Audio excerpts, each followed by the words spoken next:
Hello, welcome to Hand of the King, where we will break down breaking news from the British royal family. If it is your first time here, make sure you hit the subscribe button and turn on notification bells. The Harry and Meghan saga took a terrible toll on the Queen and left her very low, reveals Rebecca English. The finale to Harry and Meghan's modern-day Elizabethan revenge tragedy concludes with our hard-done-by Duchess reading out the speech she penned for her own wedding. Step forward, the Prince and Princess of Wales, openly portrayed as the sneering and jealous ugly sisters, eaten up by envy of Meghan's success and conspiring with the evil media to secure her downfall.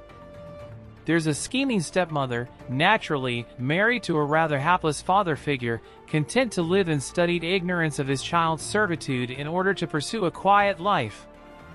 And then there's the Queen, not wicked in this case, of course, but one who is actively portrayed by her own grandson as a weak figure, manipulated by her family and scheming courtiers.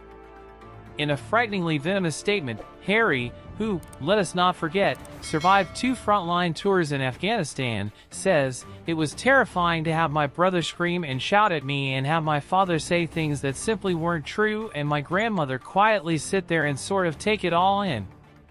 You have to understand that from the family's perspective, and especially hers, and her ultimate mission and goal and responsibility is the institution.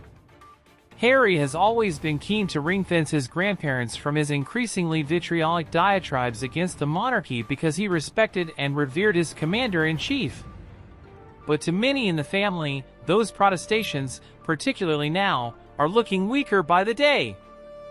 I am told that, although Her late Majesty was left devastated by her grandson's actions, she had no compunction in taking the tough decisions that needed to be made, whether that would be personally ruling out his participation in the official remembrance events or sidelining him to a bit part in her Platinum Jubilee. She had, of course, seen her beloved father, King George VI, go through a similarly painful saga with his brother King Edward VIII's abdication. And her mother truly believed the strain contributed to her father's early death. But it pained her, of course it did.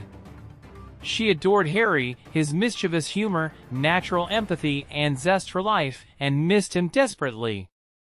In truth, she was actually very sympathetic to his and Meghan's desire to seek an alternative life, if that's what would make them happy.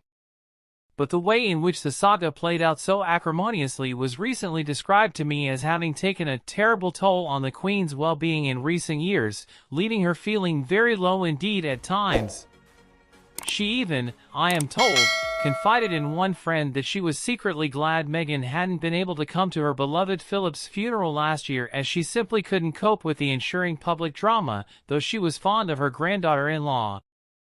It is this that William, in particular, will find difficult to forgive and forget, over and above all of the truly vituperative brickbats he himself has now been subjected to at his brother and sister-in-law's hands.